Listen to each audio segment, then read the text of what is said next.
Welcome to Real Truth Real Quick. My name is Rick Smith. I'm the Director of Digital Ministries at Watermark Church in Dallas, Texas. And I'm here with our Senior Pastor, Todd Wagner. Hey, Rick. Merry Christmas. Merry Christmas. Happy holidays. No, Christmas. No, you got to say that, don't you? Are you an Xmas kind of guy? No, I'm not an Xmas kind of guy. Always. Just making sure you're listening.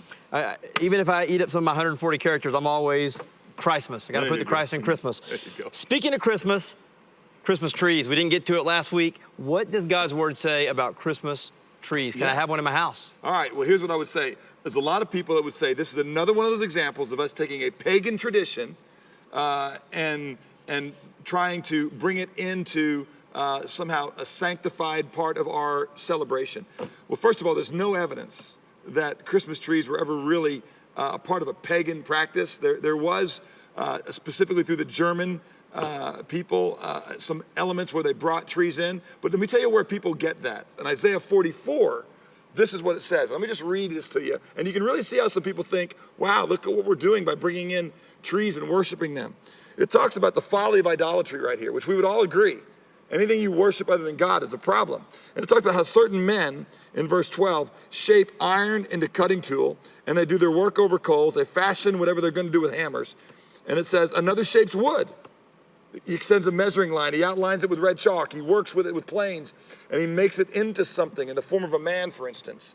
And so it says, surely he cuts, watch this, cedars for himself. He takes a cypress or maybe an oak. He raises it for himself. The trees of the forest, he plants a fir. These are all trees that we use to celebrate Christmas. But it says this then.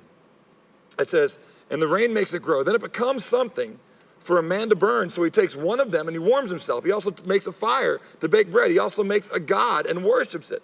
He makes it a graven image and he falls down before it. Half of it he burns in the fire. Over this half he eats meat as he roasts a roast and is satisfied. He also warms himself and says, aha, I am warm. I've seen the fire. But the rest of it he makes into a god, his graven image. He falls down before it and worships. He also prays to it and says, deliver me, for you are my God. Now what's going on there is God is through Isaiah saying that is ludicrous to make your own God out of iron or out of a tree, and part of it you burn and you cook over, and part of it you say, deliver me. That's insane. Now look, I've never met anybody that I know of that is bringing a Christmas tree into their house, is calling it a God who bows down before the tree and says, deliver me, or deliver gifts to me of any kind. All right, we're doing something else with that tree. We're bringing it in just as a reminder maybe that the earth is going to be renewed, that there's evergreen, or because of Christ, we have everlasting life. Whatever we're doing, I've never met a single believer who is doing what Isaiah 44 says we shouldn't do. And so it's not really anything to do with that practice and all, why we brought trees with us. It came really through the Hessians when they made their way over here, not long probably after the original Pilgrims did. And they had some of these traditions where they would do that to remind themselves of the hope of a coming spring. We're not reminding ourselves of the hope of a coming spring. I just have it because it's pretty.